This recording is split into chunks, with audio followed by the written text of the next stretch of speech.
Father, thank you so much for this time together. We commit ourselves to you in our studies of Romans. I pray that you would encourage us through the purpose of Paul in writing Romans and especially the flow of the story of Romans. So help us through the flow of Romans that we have a better understanding of your plan of salvation, saving us Gentiles as well as Jews. But thank you so much for Jesus, who died so that we ourselves uh, are justified, are made righteous. Now we are looking forward to your judgment with the assurance that we will be saved from that because we are now being justified by the blood of Jesus. So enable us, strengthen us, encourage us through hearing about this letter tonight. In Jesus' name, amen. Romans. So the letter to the Romans written by Paul. There is no doubt about that. I'm not sure whether you're aware of it, but if you're not aware of it, that's okay. A lot of letters of Paul's letters, their authorship are doubted by unbelievers. For us, there is no doubt. All the letters of Paul, all 13 of them, were written by Paul himself, and so including Romans. Was written about 57 A.D. during the third missionary journey of Paul. So he was in Corinth. I think that's where he was writing this from. But he wanted to visit Jerusalem first. He hasn't. He at that point in time he hadn't met the church in Romans, but had heard about it. The church in Roman, so the Roman church was not started by an apostle. The idea was that some of those people who were converted during the day of Pentecost in Acts chapter 2, because we saw there were many from Rome in there, mentioned in Acts chapter 2. They returned to Rome and started the church. So it was probably started by Jews. But the story goes is that there was eventually there was a conflict between the Jews and the Gentiles on Christ. So they must have had some kind of dispute. And in AD 49, the Jews were expelled from Rome. Now we know about this because in Acts chapter 18, Paul met Priscilla and Aquila. They were part of the formative group started the church in Rome, but they'd gone from Rome. They met in Corinth because they've been expelled from Rome because of this dispute. But anyway, 57 A.D. during the third missionary journey, he hadn't met the church. So when he wrote, he told them, 15 chapter 15, verses 25. So now, however, I'm on my way to Jerusalem in the service of the Lord's people. Lord's people there. For Macedonia and Achaia, we are pleased to make a contribution for the poor among the Lord's people. They were pleased to do it, and indeed they owe it to them. For if the Gentiles have shared in the Jews' spiritual blessing, they owe it to the Jews to share with them their material blessings. This is the word of the Lord. Thanks be to God. Now, I want to show you the map that I showed the class yesterday, because I think it's important for you to kind of have some ideas of Achaia and Macedonia and all these districts, right? So you should remember that. Oh, can be here. Oh, okay, good. So here it is. So this is Paul's third missionary journey, during which he was writing this letter. So Corinth is there, and if you go to your left hand, you see Greece, Achaia. So Achaia was the district where Athens and Corinth were, and then you go up to the Macedonia, and you see that Macedonia has Thessalonica, Philippi, and Berea. So in Achaia, we have Athens and Corinth and Cenchreae. So Cenchreae, you'll see there, it's next to Corinth. So they were the three churches that Paul started in that district of Achaia.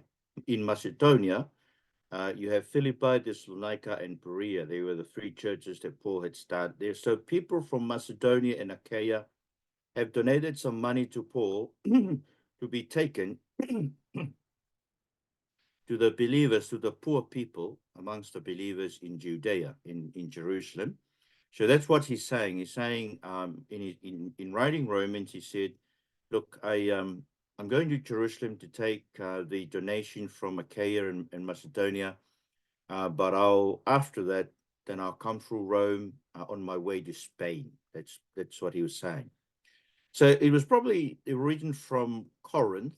The reason why or Centria, well, I think it's most likely Corinth, because in Romans 16, verse 23, he mentions that he's been looked after by Gaius.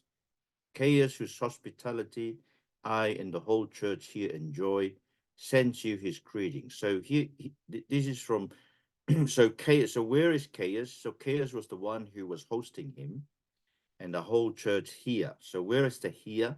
Well, the here is Corinth, because Caius was one of the guys that Paul baptized.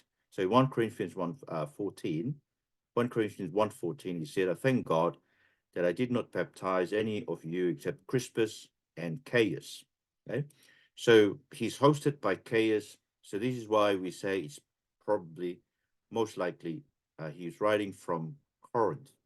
Now, Centria is the city just next door to Corinth. That's where Phoebe is one of the elders of the church, a deacon in the church in Centria. He said in Romans 6:16, I commend to you our sister Phoebe, a deacon of the church in Centria. I ask you to receive her in the Lord in a way worthy of his people, and to give her any help she may need from you, for she has been the benefactor of many people, including me. So Phoebe must have been a very rich woman. A benefactor was one of those rich people who sponsored, guys like Paul who were writers, speakers in those days.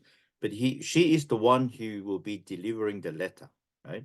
So Phoebe from the church in Centria, maybe she came across to Corinth, and this is why Paul is saying that Phoebe is going to deliver the letter. So date and place of writing, the date is 57 AD. The place of writing is is Corinth. Person who is delivering the letter is going to be Phoebe from the Church of Centria. The audience, the recipients of the letter is really clear. Christians in Rome, because in Romans 1:7, he clearly says, to all in Rome who are loved by God and called to be his holy people. Now, in Rome, there were at least 5 house churches. This is very interesting. Remember, there was no church building, right? The church started off as a house church movement. And even in Rome, because Rome was the biggest city and the most central city of the empire, and you have 5 households, at least 5 households. So here they are. Romans 16:5, greet also the church that meets at their house. So here he's talking about his co-workers Priscilla and Aquila that I mentioned before. They met Paul in Corinth in Acts 18 because of Jews being expelled from Rome. But the house of Priscilla and Aquila in Rome was one of those house churches. And then also verse 10 of chapter 16, greet Herodion, my fellow Jew, greet those in the household of Narcissus who are in the Lord. So again, this is the household of Narcissus who are in the Lord, which means that they were another house church. So there will be a number of house churches all over Rome. And then you get on to verse 10. Verse 10, greet Apelles, whose fidelity to Christ has stood the test. Greet those who belong to the household of Aristobulus. So there you are. So the house of Priscilla and Aquila, the house of Aristobulus, the house of Narcissus, verse 11, then you drop down to verse 14. Greet Asyncritus, Phlegon, Hermas, Patrobas, Hermas, and the other brothers and sisters with them. it does seems to me that was also a them there. That's a group under the house of Asyncritus.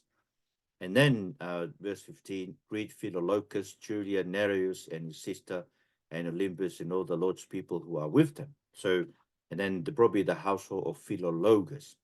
So there you are. At least the church in Rome, they probably didn't meet in one spot like we do.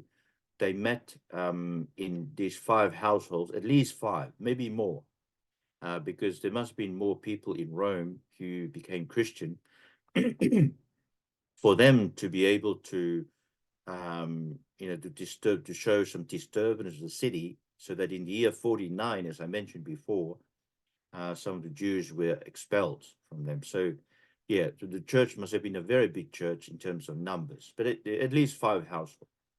The believers in the church in Rome were predominantly Gentiles. We learned this from Paul's letter, chapter 1, verses 5 and 6. Through him we received grace and apostleship to call all the Gentiles to the obedience that comes from faith for his name's sake.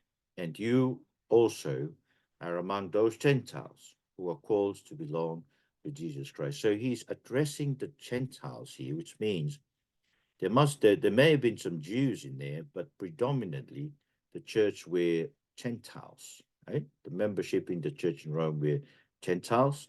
And so he's saying, again, in verses 14 to 16, I'm obligated both to Greeks and non-Greeks, both to the wise and the foolish. That is why I'm so eager to preach the gospel also to you who are in Rome.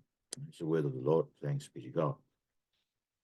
There must have been a Jewish believing minority. So we don't rule out there were Jews in there, but probably the majority were Gentiles. So Romans 4:1, this question can only be asked to Jews, right?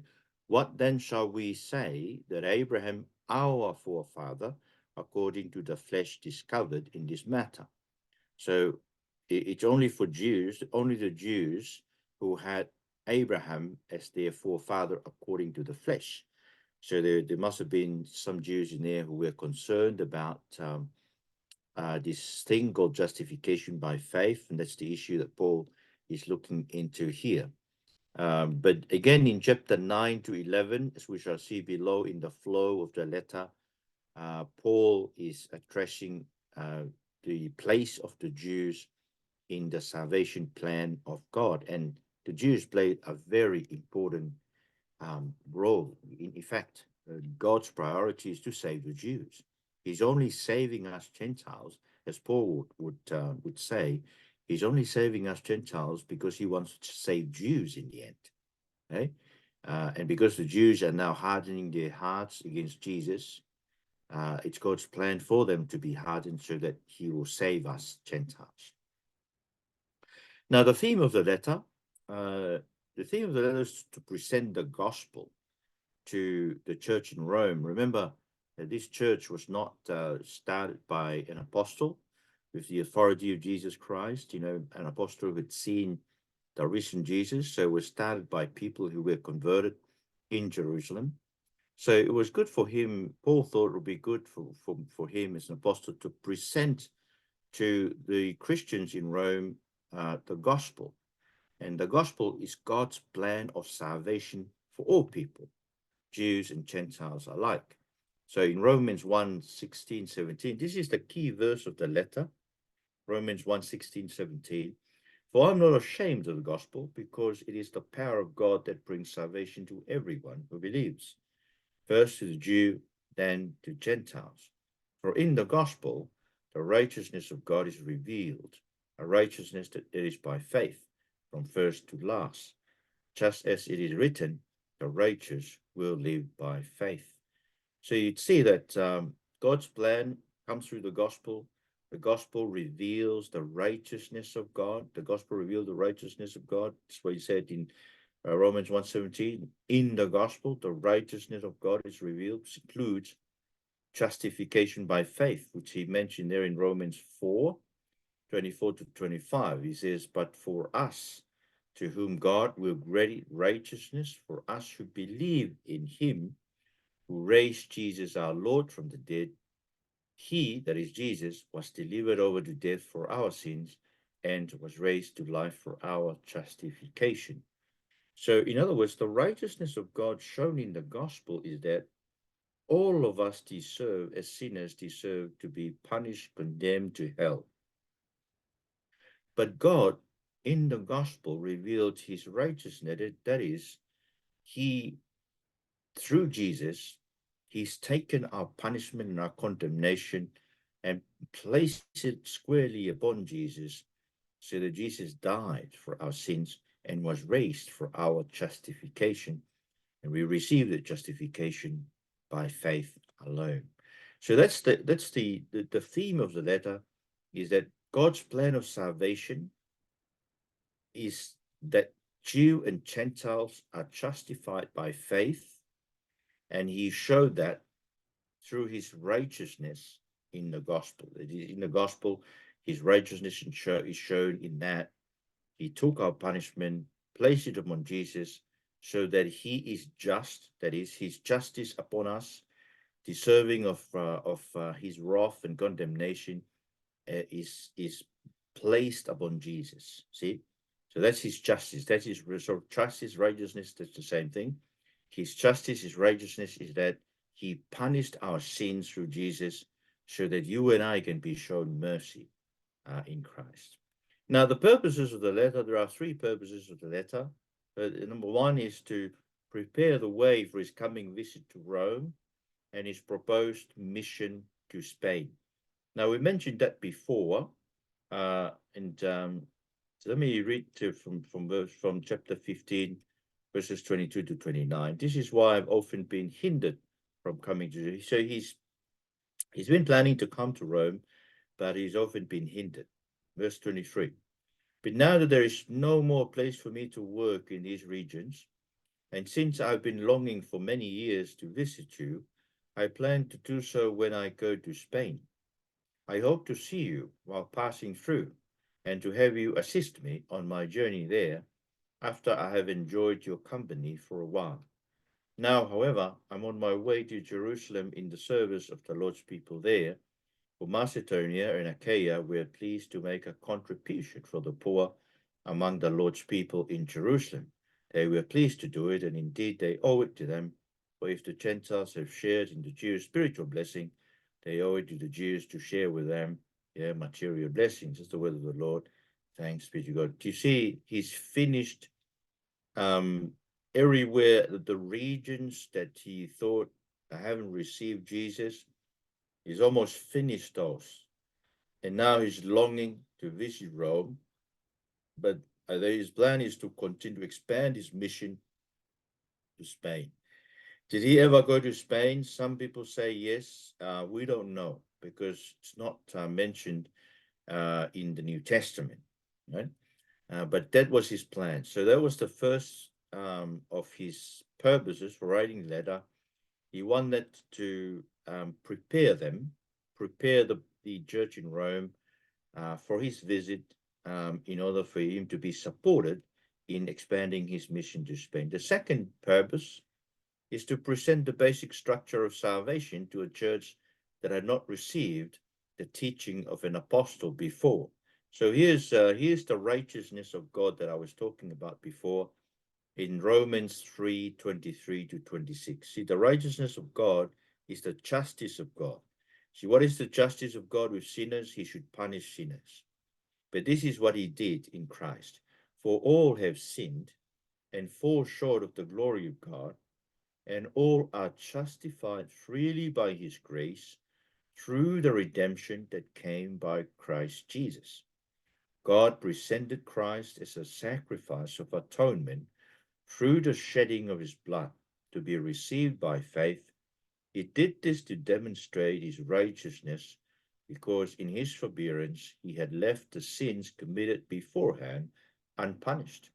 He did it to demonstrate his righteousness at the present time, so as to be just and the one who justifies those who have faith in Jesus. This is the word of the Lord. Thanks be to God. So you see what he did in Christ? In Christ, on the cross, he demonstrates his righteousness at the present time. so as to be just. So how is he just in demonstrating his righteousness on the cross? Well, he's just because he punished sin. See, he takes sin seriously. And so he punished our sins in Christ. So therefore he is just in doing that on the cross. He demonstrates his righteousness and his justice on the cross, so that he is the one who justifies those like you and I who have faith in Jesus Christ. So because he has accomplished and fulfilled his justice in Christ, dying on the cross, he can have mercy on us. He can justify you and I who put our faith in Christ. See, this is what it means. This is the structure of salvation. All have sinned, but we have received. See, we have received, verse 24. We all are justified freely by his grace through the redemption that came by Christ Jesus. So we are all justified freely. That is, it's a gift. It's not based on work. It's not based on our righteousness or anything, because all of us are sinners deserving of punishment. But Christ died for us, and therefore we are given. See, the righteousness of God is something given to us. It's a gift. Because of Christ's death on our behalf, God is able to give you a gift of righteousness, and our righteousness in Christ. So are we righteous? Yes, we are righteous. Are there any righteous people in the world? Yes, I am righteous. You are righteous. If you're in Christ, we are righteous. Not because we are righteous in all our actions, but our righteousness is in Jesus Christ. He is our righteousness. Okay? So that's the second purpose for writing the letter. So preparing for his mission, presenting the basic structure of salvation, but also thirdly, he wanted to explain the relationship of Jew and Gentile in God's plan of salvation. Now, in the church in Rome, it appears that there was a tension. There was tension. That is, there was a conflict, a dispute between the Jews and the Jews and the Gentile question over the Gentile believers over the question of the food laws. In other words, some Jews still wanted to keep the food laws, and some Jews still wanted to keep the Sabbath and some of the special days. But the Christians, because they know that in Christ we've been set free, we can eat anything, and in Christ we've been set free. We no longer have a special day.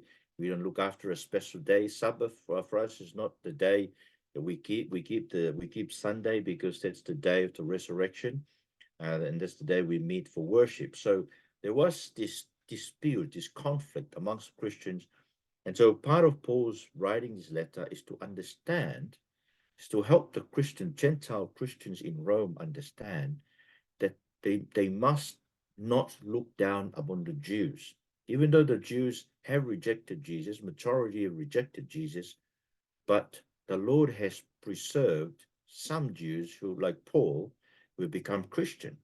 And so therefore, we ourselves have not replaced the Jews. See, as the church of God, we have not replaced the church.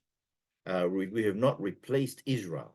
Sorry, the church has not replaced Israel. Because some people say, oh, we, the church, is a new Israel. The old Israel is gone. No, that's not true. Because Paul will explain to them in chapter 11, as we shall see below in the flow of the letter, that we as Christians become heirs together with the Jews. We have become sons of Abraham. And so it's like an olive tree. So Paul uses the imagery of an olive tree. The root of the olive tree is the patriarchs, the forefathers of the Jews, Abraham, Isaac, and Jacob, and the 12 tribes, right? And we who become Christian in Christ are being, we ourselves are being brought in, right? Included into that, right? As we shall see. So he wanted to help the Gentile believers to see that they're not to look down at the Jews, but to accept the Jews as their weak brothers and sisters. So here is in Romans 14, verses 2 to 6. One person's faith allows them to eat anything. So that's the believer. But another whose faith is weak eats only vegetables. So there is the Jew. The one who eats everything must not treat with contempt the one who does not. And the one who does not eat everything must not judge the one who does, for God has accepted them. Who are you to judge someone else's servant? To their own master, servants stand or fall, and they will stand, for the Lord is able to make them stand. One person considers one day more sacred than another, another considers every day alike. So there you are. Those people who consider one day more sacred than another, they must have been Jews because they still keep the Sabbath, right? And then the Christians, on the other hand, they consider every day alike. Each of them should be fully convinced in their own mind. Whoever regards one day as special does so to the Lord. Whoever eats meat does so to the Lord, for they give thanks to God. And whoever abstains does so to the Lord and give thanks to God. So you see that the change of character and attitude that happens to the Christian, we're not doing things in order to then place judgment upon our brothers, especially regarding food, the food we eat, and the days, the special days, right? We do things out of love for our brothers and sisters. We want to edify them. We want to build them up. Okay, and that's what Paul is saying. They must receive the Jewish Christian as their brothers and sisters. Consider them as weak, but do not look down on them. Do not brush them off, but receive them and love them and see how they can build them up. The occasion of writing the letter. Now, Paul was in Corinth, as we said before, Acts 20, verses 2 and 3. He traveled through that area, speaking many words of encouragement to the people, and finally arrived in Greece, where he stayed 3 months because some Jews had plotted against him. Just as he was about to sail for Syria, he decided to go back through Macedonia. And then we're told he was accompanied by some people. So, in other words, he was here in Corinth, and then he wanted to go straight from there, but some Jews planned to kill him, so he decided to go back up through Macedonia and then to come down and sail through, so that he was sailing, as you see the arrows, all the way down to Jerusalem, to Judea. Okay, he almost finished the Eastern Mediterranean areas. So you look at the Eastern Mediterranean areas, all the areas here: Galatia, Cappadocia, Bithynia, Mysia, Asia, Pisidia, Lycia, Cilicia. That's the Eastern Mediterranean. Okay? He said he's almost finished that. And now he wants to expand. He wanted to visit the church in Rome, as we said before, to expand his mission to Spain. But he felt he must himself personally, he must deliver the collection of money from the Gentile churches to help the poor Christian in Jerusalem. By the way, as I always want to remind you, two main ministries of the early church. One was the ministry of the word. Second was the ministry of helping the poor in need. It is the sign of a church that is alive, that is living, a spirit-filled church, that they both have them.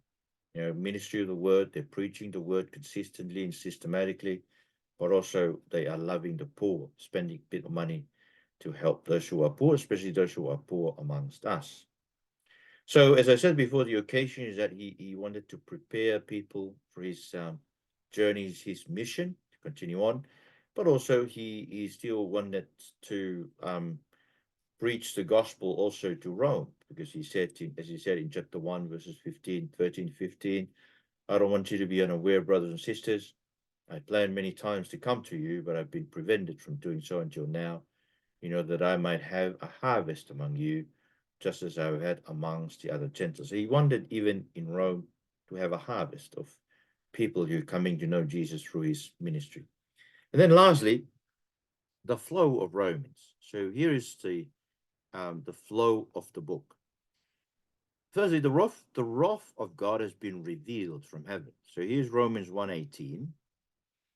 And Paul says, the wrath of God is being revealed from heaven against all the godlessness and wickedness of people who suppress the truth by their wickedness.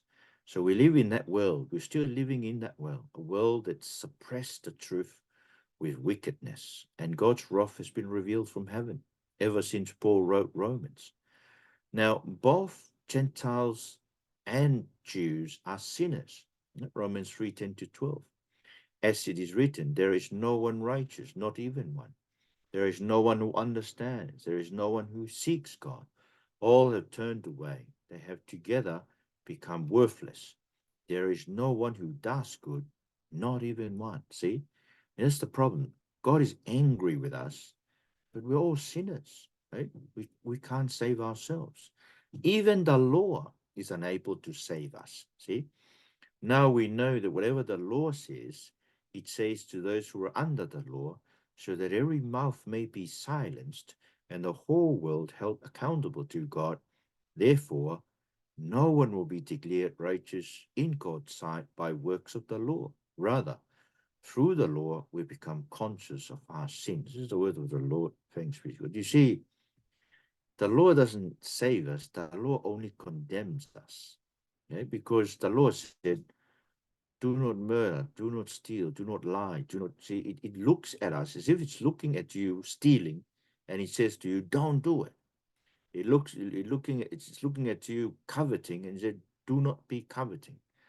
See, it is a condemnation of us. The law only condemns us, doesn't save us.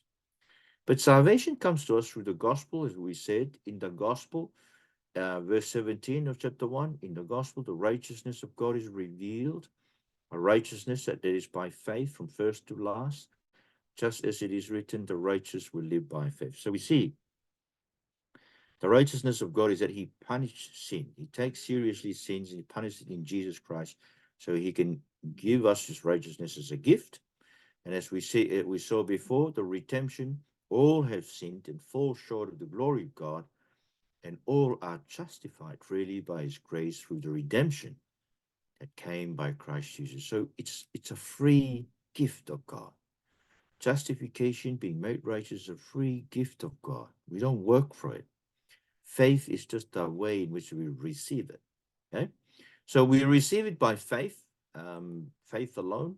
3:25, God presented Christ as sacrifice of atonement through the shedding of his blood to be received by faith. See, we receive, it's just a matter of receiving. Faith is not a work that we do. Faith is just a hand that holds up and receives the gift. Okay? And Holy Spirit is poured. The faith comes to us with the Holy Spirit being poured into our heart, bringing the love of God into us. And Romans 5:5, and hope does not put us to shame because God's love has been poured out into our hearts through the Holy Spirit who has been given to us. You see, we're given the Holy Spirit, brings faith into our hearts. And so we are set free from slavery to sin to offer ourselves as slaves of righteousness. Romans 6. What shall we say then? Shall we go on sinning so that grace may increase? This is why, you know, how people say, oh, God is forgiving, so I keep on sinning so God can continue to forgive. No, he doesn't. See? That's what Paul is asking here. Shall we go on sinning that because God is will always be forgiving, grace may always increase? By no means. We are those who have died to sin. How can we live in it any longer? Or don't you know that all of us who were baptized into Christ Jesus were baptized into his death? We were therefore buried with him through baptism into death, in order that just as Christ was raised from the dead through the glory of the Father, we too may live a new life. See, we are being raised with Christ, we died with Christ, we're buried with Christ in baptism, and therefore we are raised with him so we might live a new life. For if we have been united with him in death like his, we will certainly also be united with him in a resurrection like his. For we know that our old self was crucified with him so that the body ruled by sin might be done away with, that we should no longer be slaves to sin, because anyone who has died has been set free from sin. This is the word of the Lord. Thanks be to God. So you see, we died with Christ. We were buried with Christ. Our sins are buried with him in baptism when we were baptized as believers. That's us reenacting the burial of our sins. Then we are raised with Christ so that we are no longer slaves to sin, but now we are set free from sin to live for righteousness. Now, but the indwelling of the Holy Spirit, we can put to death the desires of our sinful flesh. So here's Romans 8. Therefore, brothers and sisters, we have an obligation, but it's not to the flesh to live according to it. But if you live according to the flesh, you will die. But if by the Spirit you put to death the misdeeds of the body, you will live. For those who are led by the Spirit of God are the children of God. See, that's what it means to be led by the Spirit. You are led by the Spirit to put to death the desires of your sinful body, right? So that we may live. That's a person who's been led by the Spirit, is that you constantly hate the sins that keeps on appearing in your life. Okay, so that's the change happening in us. We suffer because of Christ, right? And therefore, in verses 35, 37, Romans 8, who shall separate us from the love of Christ? Shall trouble or hardship or persecution or famine or nakedness or danger or sword? As it is written, for your sake we face death all day long. We are considered sheep to be slaughtered. No, in all these things, we're more than conquerors through him who loved us. In other words, nothing can separate us from the love of Christ. You know, when bad things happen to you, you're tempted to think that maybe God is angry with you. But here Paul's saying, no, you can be assured that he loves you. Nothing in creation, nothing in this world can separate us from his love for us in Christ. He's assured. Now, God's plan of salvation includes the present rejection of salvation by the Jews. But you see, his election purposes still stand. Now, you see, friends, we come to know Jesus, we come to be saved because we are elected by God. Here's how Paul puts it in Romans 9, 10 to 13. Not only that, but Rebekah's children were conceived at the same time by our father Isaac. Yet, before the twins were born or had done anything good or bad, in order that God's purpose in election might stand, not by works, but by him who calls, she was told, the older will serve the younger. Just as it is written, Jacob I loved, but Esau I hated. See, before they were born, God has already elected Jacob. See, it means that God's election is not in accordance to what we do, according to what we have done. No, it's through his grace. He chose to be gracious to whoever he wants to be gracious. And so his election purposes for the Jews still stand, even though they rejected him. So here's Romans 11. In their rejection, so the Jews have rejected Jesus back then, but Paul and some Jews have become Christian. But then here's Paul asking the question. Again, I ask, did they, that is the Jews, did the Jews stumble so as to fall beyond recovery? Not at all. Rather, because of their transgression, salvation has come to the Gentiles to make Israel envious. So there you are.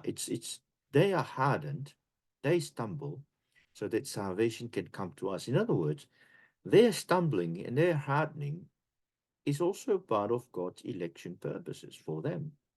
They are hardened right now so that we, the Gentile believers, can come in and be saved. But when the fullness of Gentiles are saved, all Israel will be saved. So here's Romans 11, 25, 27. I do not want you to be ignorant of this mystery, brothers and sisters, so that you may not be conceited. Israel has experienced a hardening in part until the full number of the Gentiles has come in. And in this way, all Israel will be saved. As it is written, the deliverer will come from Zion. He will turn godlessness away from Jacob. It's the word of the Lord. Thanks be to God. You see, there is a fullness of the Gentiles. A full number of the Gentiles are yet to be saved. And once we are saved, all Israel will be saved, because God has made a promise to them that the deliverer will come from Zion to save Jacob out of sin. So there you are. That's the connection between the Gentiles and the Jews. The Jews are now hardened, but that's just God's plan for them. Their hearts are hardened so that Gentiles can come in.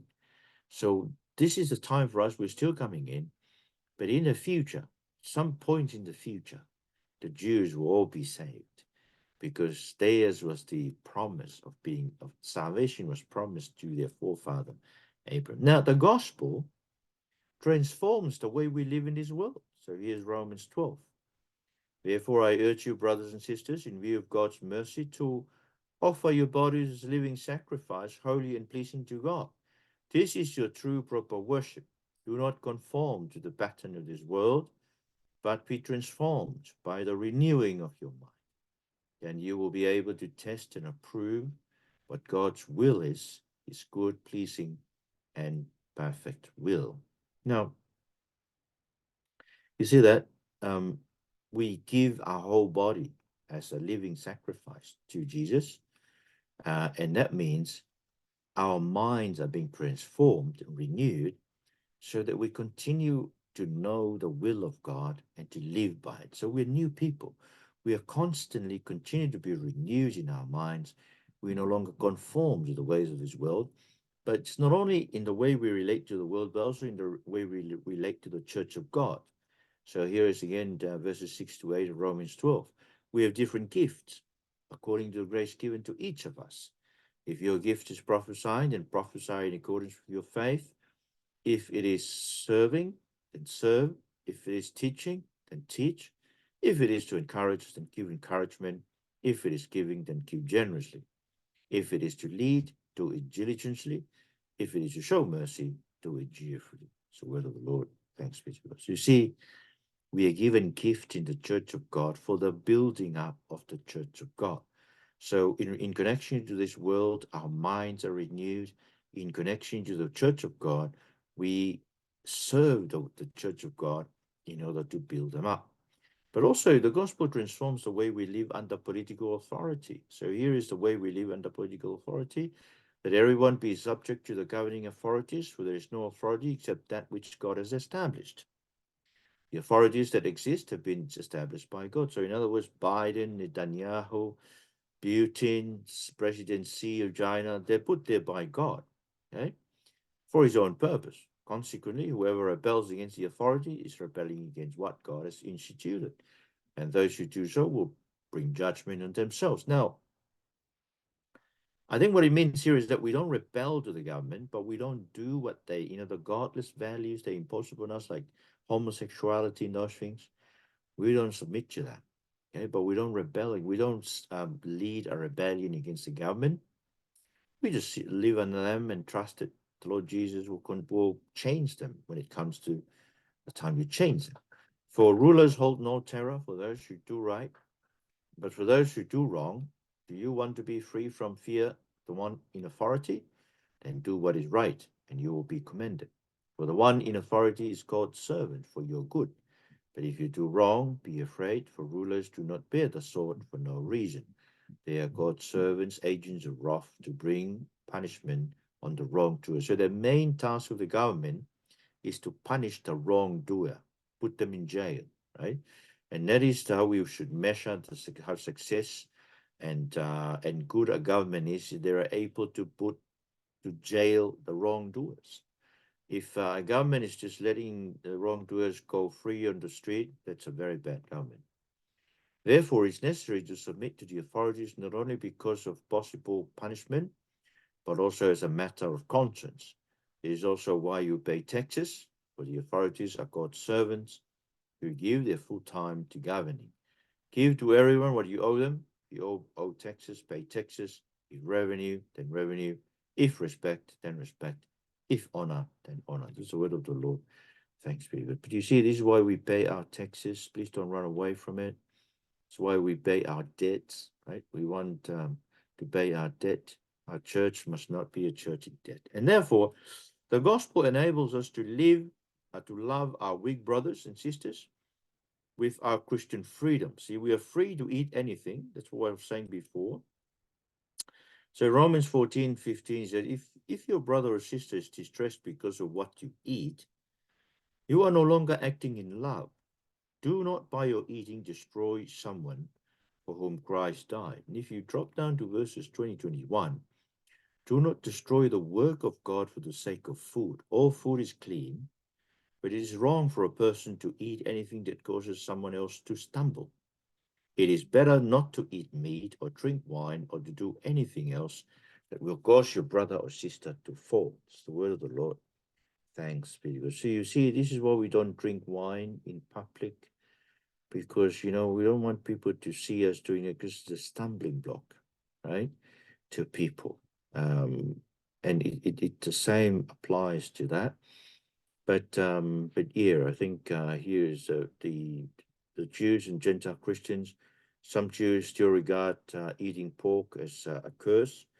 So Paul is saying, you who know that you're just eating a piece of meat, but you're doing it, and you become a stumbling block to your brothers and sisters, where you're not loving them. See, we love our brothers and sisters, and that's the determining factor in how we relate to them. So that's what he wanted them to. So that's the book of Romans. Now, for next week, these are the questions that you should be looking at, right? So when was Romans written? Where was it written from? Who delivered the letter to the church in Rome? What is the main theme of the letter? We saw that. What were the purposes of the letter? There were 3 purposes that we saw, right? He was giving them the gospel. He was preparing them for mission. And also he was helping them to understand the connection between Gentiles and Jews, Christian. Okay? What is the flow of Romans? Well, you can see that God's wrath is revealed. We're all sinners, serving of punishment. Christ died. We are renewed, right? We died to sin. We are being renewed by the Holy Spirit. Although we struggle with a lot of persecution, the love of Christ is with us. And then, of course, the Jews are hardened, but only because we are being saved. So those are the things that you should say next week when we come to look into this, right? And then that's the flow. And what was the composition of the church in Rome? I think we said something about it. We said that the composition was the majority were Gentiles, but there were some Jews. Thank you, Lord, for enabling us to study the book of Romans. We commit ourselves to you as we continue reflecting, especially on the flow of the book and your righteousness. Thank you that through your righteousness we are saved. Thank you that through your righteousness you can give us the righteousness of Christ as a gift to be received by faith. Thank you that through your righteousness in the gospel, we now live with the assurance that our sins have been forgiven, we are justified, and therefore we will be saved from the wrath to come. So I pray that you continue to strengthen us as we continue our study of Paul's letters, so that we may be edified and strengthened as Christians to continue journeying until the end, in Jesus' name. Amen.